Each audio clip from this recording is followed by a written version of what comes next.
Hailing from the scenic county of Cornwall, Richard David James, or more commonly known as Aphex Twin, is a seminal electronic musician who, with his idiosyncratic production style, has continually sought to advance and push the boundaries of what is possible with a synthesizer. His work, although existing solely in the digital realm, is decidedly human in nature, which gives it a surreal and unearthly sound, and is completely at odds with the organic rolling hills of the Cornish countryside, where most of it was conceptualised. His vast catalogue of music spreads across multiple albums, film scores and aliases, and is held in high regard by even the staunchest of music critics. But if, for instance, I was asked to recommend you a handful of his best songs to get you acquainted with his sound, what would they be? Exactly. Hi, I'm MODUS, and today I'll be taking you through what I consider to be Aphex Twin's top 10 songs. Let's begin. While it would be difficult to say that Richard's Specifilis Bouncing Ball, or its more apt name, the Bouncing Ball song, stands in his discography as a paragon above all of his other tracks, it wouldn't be quite as absurd to call it one of his most original and inventive pieces to date. Featuring multiple samples of a bouncing metal ball, the track is composed almost entirely of the sound of metal hitting glass. It's chaotic and industrial in nature, but also entirely measured and calculated. The beat is a wild, unkept frenzy of clangs and pops that jump out at you from awkward angles, almost coaxing you into a game of duck and weave. The metallic frenzy continues throughout most of the track, and only really slows to allow a somewhat dreamy synth pad to break through the mix, giving you the feeling that you're inside a pinball machine, experiencing an ambush of flying balls before retreating behind a buffer to wait for the whole process to start again. It sends a shiver up my spine to think of how much time it must have taken to complete this masterpiece, with all of its individual elements and parts, without completely self-combusting and giving up on music entirely. But luckily enough for me, I didn't have to. Richard had it covered, and my God, did he deliver. It's strange to think that a song considered one of an artist's best work could have such a juvenile and immature name. In this modern world of rabid cancel culture, it's rare that a song with such a potentially problematic title would ever glean the tracklist of an album, never mind become one of the defining pieces of said artist's career. But with that being said, Aphex Twin is no ordinary artist, and the song, fortunately enough, wasn't released in today's sprawling correctism that would have soon seen it banished to the realm of the unacceptables. Windowlicker, unlike its name suggests, is not actually comprised of the squelching sounds made from a not too bright person licking the dirty window panes of a bus. No, it's more complex than that. The stuttering percussion weaves its way through a dense melodic patchwork, leaving space for only abrupt synth sounds and chopped up vocals.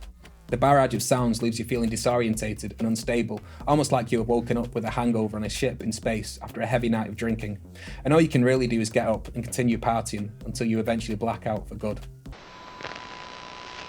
While it isn't unusual to hear an ambient track from Aphex Twin, it's rare to hear a song from him that's so surreal and dreamy that it completely knocks down any barrier between you and the desolate landscape it portrays. The track opens with layered, whooshy synth sounds that trigger feelings of longing and a candid realisation of something that you have always known but can't quite articulate. And the stripped-back composition lulls you into a hypnotic state of passive bliss that pulls you deeper into its otherworldly charm. It makes you feel like you've just woken up in the middle of a desert at the crack of dawn, with a huge mirage surrounding you, slowly trying to swallow your soul.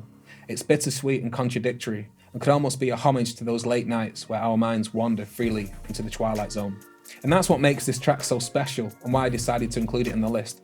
It's the feeling of being lost, but at the same time at peace, wanting to cry but also wanting to laugh, feeling a deep appreciation for everything but also feeling numb at the core. People don't often conflate bubble baths with groundbreaking electronic music, but Richard's biggest fans will know that his talent for combining disparate sounds in musical and innovative ways could only ever extend to some interesting naming conventions for his songs. Analog Bubble Bath is one of those tracks. With its bouncy, childlike lilts and fractious beats, it sends you into a malaise of toy-like sounding synth sounds that awaken a sense of joyful nostalgia in your bones. It's almost trance-like, and could even pass for an alternate to white noise therapy. And with its bouncy magneticism, you can quite easily find yourself believing that you are sinking into a bath of sound and that there is no way for you to rise back to the surface. This alone conjures up a sense of claustrophobia. And if it wasn't for the playful vibe of the track, it wouldn't be wrong to imagine yourself descending into a panicked frenzy to get back to the surface and take a breath. I love this track. It seems so different in terms of theme and sound from Richard's regular work, which in general is way more industrial and angsty. This is a type of song you listen to when you want to just let go and be silly for a while, which is an activity everyone should indulge in from time to time. Unfortunately enough, the first memories I have of hearing this track were through a pair of tinny sounding wired headphones at the back of a creaking bus, which, like anyone would say, isn't the best way to initiate yourself onto one of Aphex Twin's best songs. However, despite the lack of any perceivable low end and a high end that sounded like a flock of seagulls on helium, the magic of the track still shone through with the stench that surrounded me and restored my soul. So with that being said, if you are unfortunate enough to find yourself, just like me, packed into the back of a bus with only the draft from the inept woman's mundane chatter to halt your imminent implosion, then rest assured, maybe this track will be your saving grace that will provide the respite that you're severely looking for. Beginning with giddy, relaxing synth pad sounds, Film initially strikes you as a somewhat average track that is strong enough to not skip, but nothing more. It isn't until midway through the song, when you have been completely swallowed up by the trance-like textures, that you know there is something special about this piece.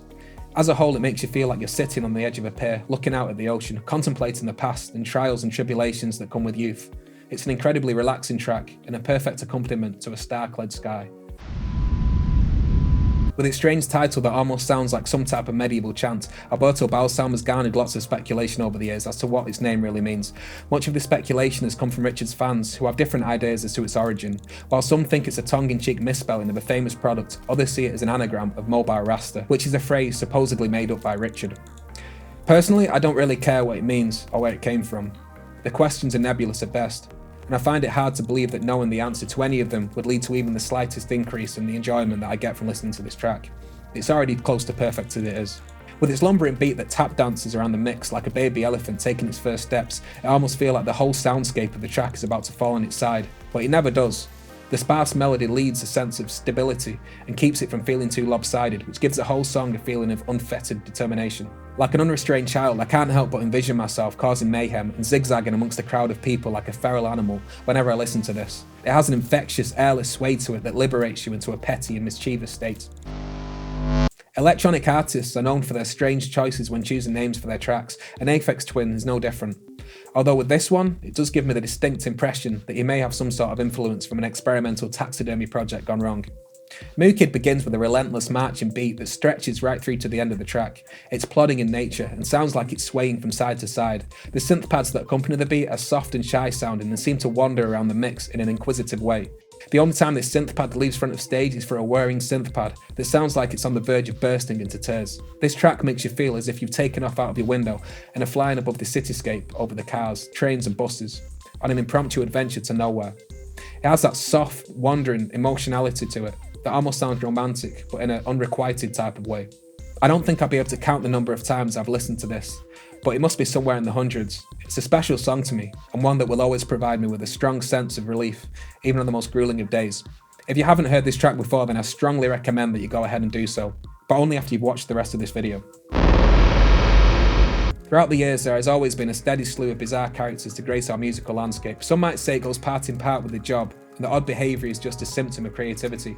However, this still doesn't explain the laughable butane Bob was laughing at, and how exactly the butane enhanced his endeavours.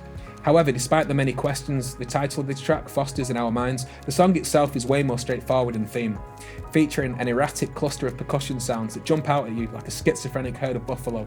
The song progresses through its various sections at a fast pace, only to be interrupted by a quivering sci-fi-like synth line that sounds like some type of interplanetary call to arms. With its robotic percussion blended with harmonious melodies, it makes you feel as if you're witnessing some type of galactic rave, with only body-popping robots for attendees. It's an upfront and energetic track, and being one of Aphex Twin's most well-known songs, you wouldn't think its brashness would be the reason it's been given that title. But like of all of Richard's productions, there's way more going on within its erraticism than what meets the eye.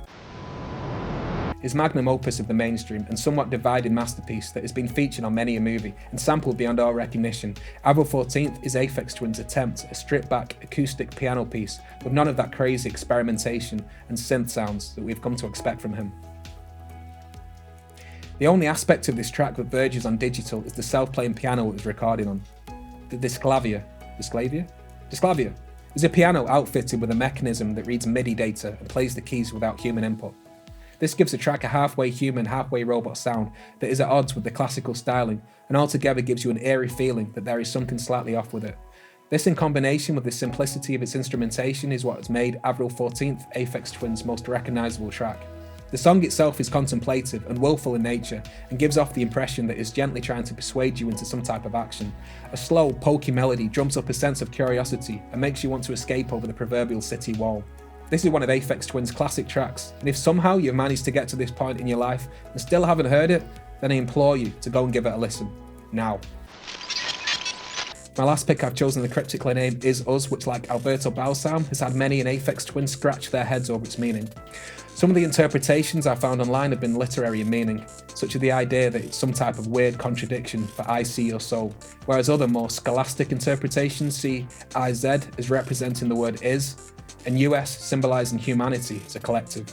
The track is wistful and contemplative in nature and supplants a feeling of reservation in the listener and creates a strong sense of reservation and anticipation of what's to come.